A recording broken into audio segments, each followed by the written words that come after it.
effectivement, c'est beaucoup de travail.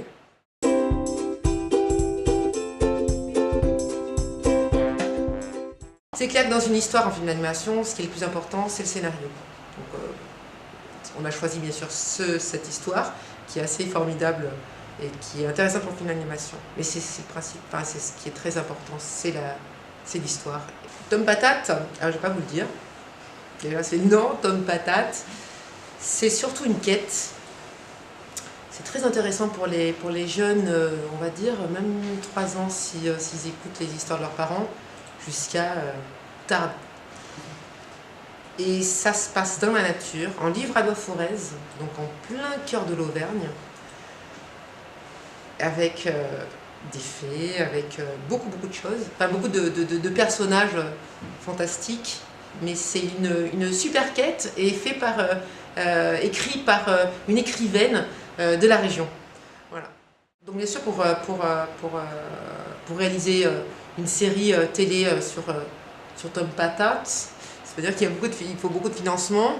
Et puis je me suis dit, comme j'enseigne à l'IUT, je me suis dit pourquoi pas faire un teaser avec des étudiants qui sont en imagerie 3D et des jeunes qui sont en MMI pour la communication. Donc c'est clair que c'est beaucoup de travail avec des jeunes qui ne connaissaient pas trop l'animation. Donc un travail de fou, pour eux, pour tout le monde. Mais je trouvais que c'était un bon sujet pour eux, même si ça n'aboutissait pas. Mais en tout cas, c'est un super sujet, justement, pour du film d'animation. Voilà. Alors, voilà.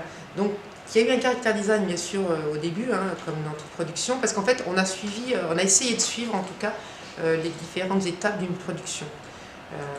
Simplifié, bien entendu. Ils ont lu le livre, en tout cas le tome 1, ces 3 tomes, et on est allé rencontrer l'écrivaine qui nous a quand même expliqué que sur les livres, sur les éditions de Tom Patate, elle n'aimait pas trop le caractère design des personnages parce que trop réaliste. Donc on a essayé de trouver, pas trop réaliste, mais un peu réaliste. Ça a été assez difficile, hein, bien entendu, parce qu'ils n'ont jamais fait de caractère design, ces jeunes. Donc ils ont dû dessiner et faire et imaginer, en fait. Donc on est parti de petits personnages, mais au bout, on va dire, de 3 semaines, quoi. C'est peu, en fait. Donc après les caractères design, bien sûr, on a commencé à modéliser. Donc il y avait 2 équipes en imagerie, il y avait l'équipe personnage et l'équipe décor.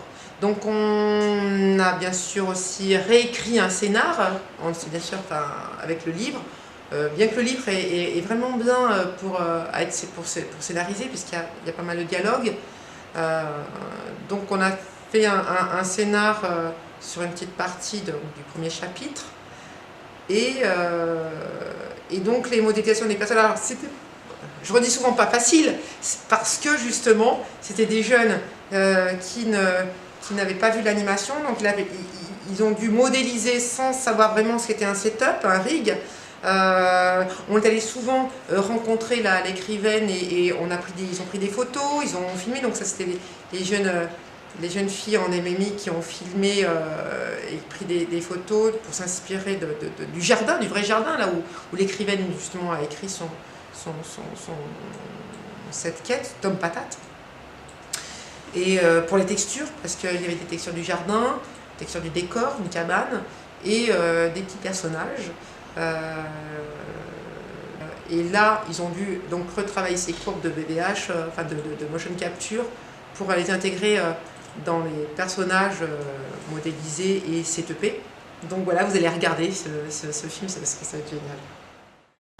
Comme ils n'avaient pas fait d'animation, hein, ils ont fait pendant le projet, c'était intéressant justement d'intégrer la motion capture, parce qu'on utilise Max comme logiciel, en tout cas l'IUT, et avec Character Studio, on peut récupérer justement les courbes de motion. Donc ça leur permettait de travailler sur du matériel puissant, intéressant en tout cas,